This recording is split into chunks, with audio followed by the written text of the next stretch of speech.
Whichever way you judge me has absolutely no impact on me because I'm completely stoned. I have not given this privilege to anybody that somebody can make me happy, somebody can make me unhappy. Any moment we could be doing something wrong, so we listen to everybody. But what they say will not determine how I am.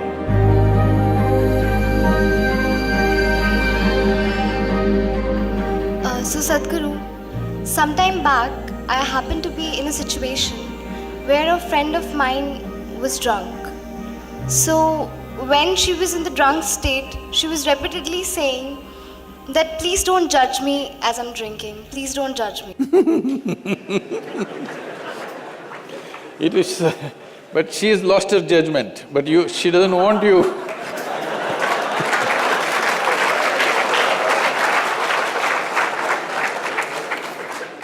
So my question is, whether it is alcohol or not, in life, why are we so apprehensive about being judged by others?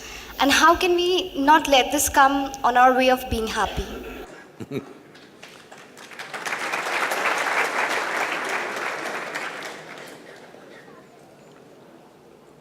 Look at me. See, I'm always stoned.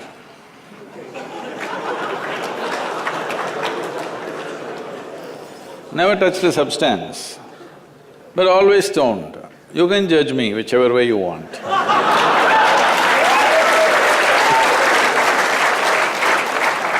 Because one thing is, I'm stoned in such a way that I have not lost my judgment at all. And at the same time, whichever way you judge me has absolutely no impact on me because I'm completely stoned.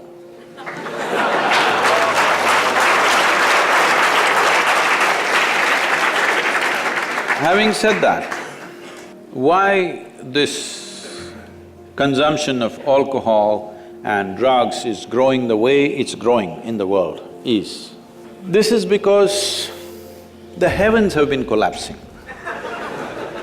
Yes, I was in Bangalore just 3-4 weeks ago. There were over 8,000 people doing a 2-day program with me. And just casually I asked, how many of you think you will go to heaven? Only 5 hands went up. Then I asked, are you all the hell people? No, it's just that both heaven and hell have collapsed in people's minds. This is the first time in the history of humanity that this many people in the world can think for themselves. Otherwise, your priest, your mullah, your pandit or a book was thinking for you. The first time that so many people can think for themselves. Or they're thinking right, thinking wrong, there are many issues about that. But they're thinking right, thinking wrong, but they're thinking.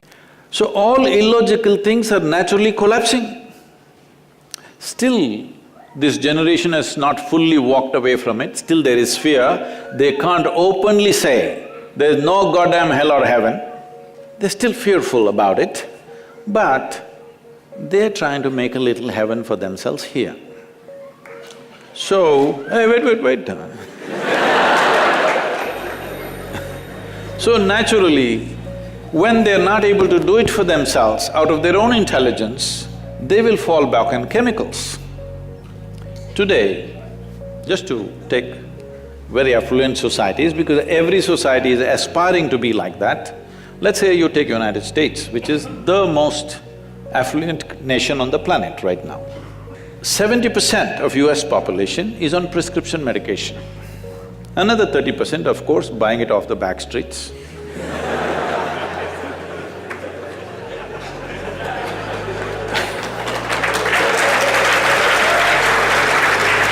Most affluent nation, obviously affluence is not working. To be healthful, you need chemicals. To be joyful, you need chemicals. To be peaceful, you need chemicals. To be ecstatic, of course, that is ecstasy. So, I'm not even looking at it morally. It's never a moral issue for me. If 90% of this population right now is on chemicals, believe me, the next generation that we produce will be a generation which is much less than us. If we produce a next generation less than ourselves, we have committed a crime against humanity, because the next generation must be at least one step ahead of us, otherwise we've lost it. We've lost the entire process of civilization when we produce a next generation which is actually less than us. So, we are heading towards this rapidly. Unless we teach individual human beings how to simply sit here and be blissed out. Stoned enough or no? Just look at me. But am I conscious enough, alert enough, clear enough? If there was a way to intoxicate yourself without losing your judgment, without losing your awareness, without losing your intelligence, it's a great thing. Intoxication is a fantastic thing. Only problem is, it takes away your judgment, it takes away your intelligence, incapacitates you. That is the problem, isn't it? Is it true? Ask anybody, you're not in the medical sciences, but ask anybody, is it true that this body here is the greatest chemical factory in the universe right now? The universe that we know at least? Only problem is you're a lousy manager. If you know how to manage this, you would be like me, always blissed out. Anybody can say what they want, anybody can do what they want. This is like this only. Because I have not given this privilege to anybody, that somebody can make me happy, somebody can make me unhappy, somebody can make me miserable. Right now, you are a consequence of other people's opinions.